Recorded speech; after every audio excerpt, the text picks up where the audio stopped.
Assalamualaikum warahmatullahi wabarakatuh. Selamat pagi anak-anakku sekalian dimanapun kalian berada.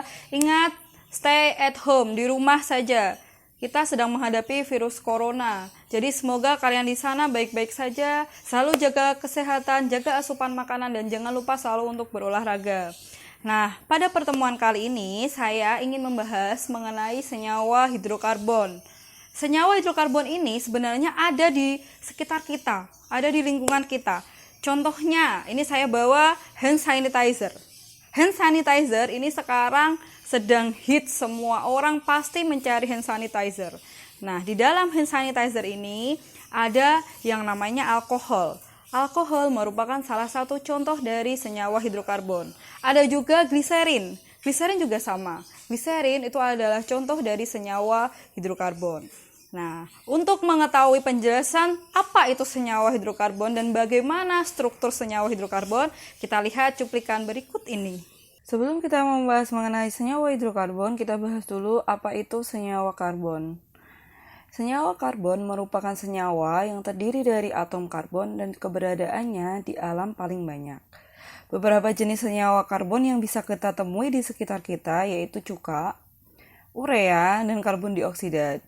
Masih banyak lagi yang lainnya. Ini hanya beberapa contoh. Di sini ada beberapa gambar, misalkan parafin atau VCO atau virgin coconut oil, dan juga misalkan kayu. Ini juga termasuk ke dalam senyawa karbon. Keunikan senyawa karbon. Atom karbon memiliki nomor atom 6, sehingga terletak pada golongan 4A dan periode 2. Hal inilah yang membuat atom karbon memiliki beberapa keunikan. Yang pertama, ia memiliki 4 elektron valensi atau 4 tangan. Atom karbon memiliki 4 elektron valensi sehingga dapat berikatan dengan unsur lain sebanyak 4 buah dengan aturan oktet. Hal ini memiliki keuntungan pada atom karbon sehingga dia itu bisa membentuk banyak sekali senyawa.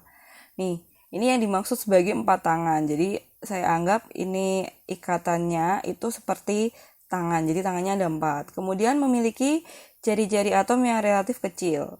Dilihat dari letak atom karbon yang berada pada periode 2, atom karbon memiliki jari-jari yang sangat kecil. Sehingga ikatan kovalen yang terbentuk sangat kuat dan juga dapat membentuk ikatan kovalen rangkap. Kemudian atom karbon primer, sekunder, tersier, dan juga kuartener. Keistimewaan atom karbon yang dapat membentuk ikatan kovalen sebanyak 4 buah dan kemampuannya dalam membentuk rantai karbon membuat atom karbon mempunyai kedudukan yang berbeda dalam setiap rantai karbon. Jadi ada karbon atom primer, atom karbon sekunder, tersier, dan juga kuartener. Yang primer berarti atom karbon akan mengikat satu atom karbon lainnya. Contoh, atom karbon C nomor 1. Di sini dilihat C nomor 1. C nomor 1 itu nanti akan mengikat C nomor 2. Supaya lebih mudahnya kalian lihat tangannya. Kalau tangannya ada 1 berarti dia atom C primer. Yang kalian tulis itu bukan nomor 2 tapi yang nomor 1. Kemudian nomor 4, lihat lagi nomor 4. Di sini C nomor 4 itu mengikat C nomor 6. Tangannya yang C nomor 4 itu hanya 1. Jadi ini bisa untuk kalian patokan. Jadi kalau tangannya 1 dia pasti atom primer. Nomor 5 juga sama, dilihat C nomor 5 di sini tangannya juga hanya 1.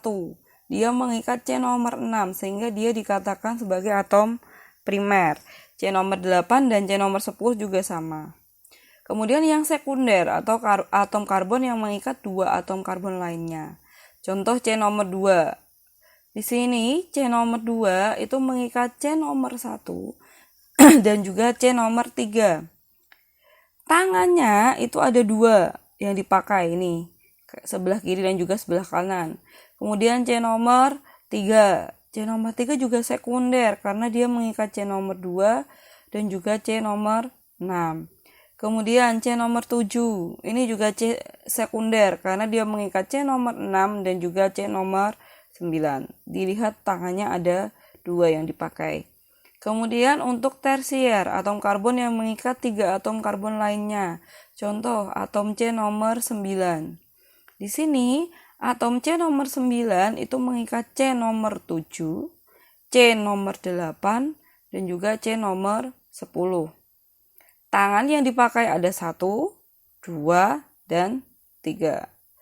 Kemudian atom karbon kuartener, atom karbon yang mengikat 4 atom karbon lainnya. Contoh C nomor 6.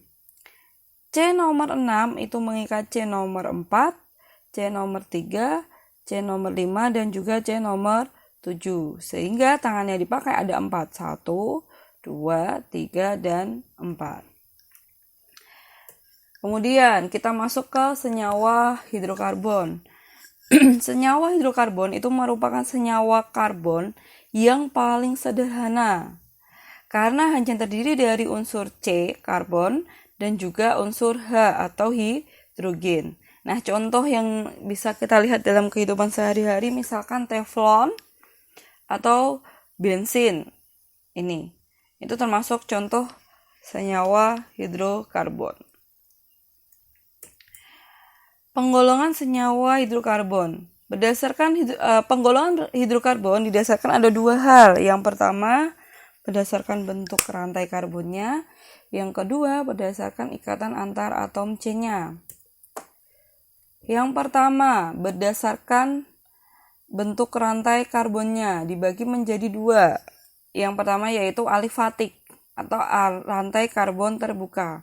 Di sini perhatikan contoh. Dikatakan terbuka, kenapa? Karena ujung atom karbon yang sebelah kiri tidak berikatan dengan ujung atom karbon yang di sebelah kanan. Yang B juga sama, yang sebelah kiri tidak berikatan dengan sebelah kanan. Kalau kalian misalkan pada rantai sepeda, rantainya putus, sehingga sebelah kiri dan kanan itu tidak berikatan. Itu termasuk ke dalam alifatik. Kemudian yang kedua yaitu siklik atau biasa disebut dengan alisiklik, yaitu rantai karbonnya tertutup.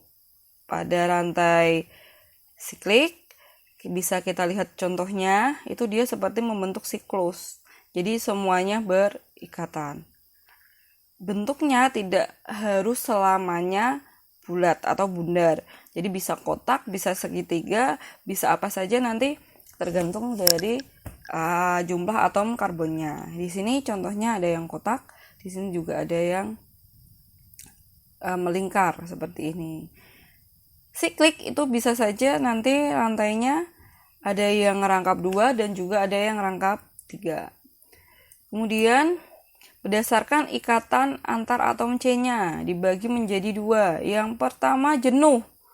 Semua ikatan karbonnya merupakan ikatan tunggal.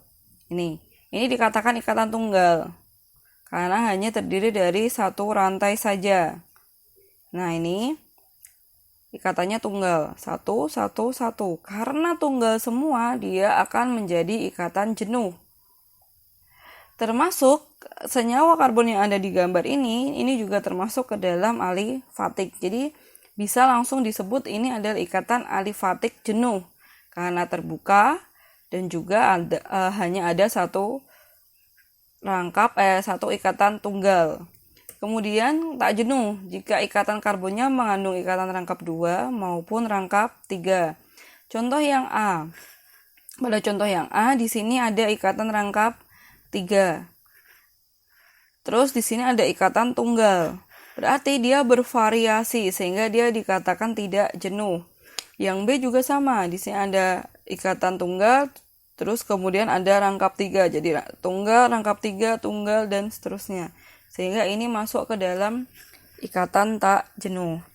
Karena rantai A, B, C adalah rantai terbuka semua, nah ini tidak berikatan sebelah kiri dan sebelah kanannya, berarti ini dikatakan sebagai alifatik.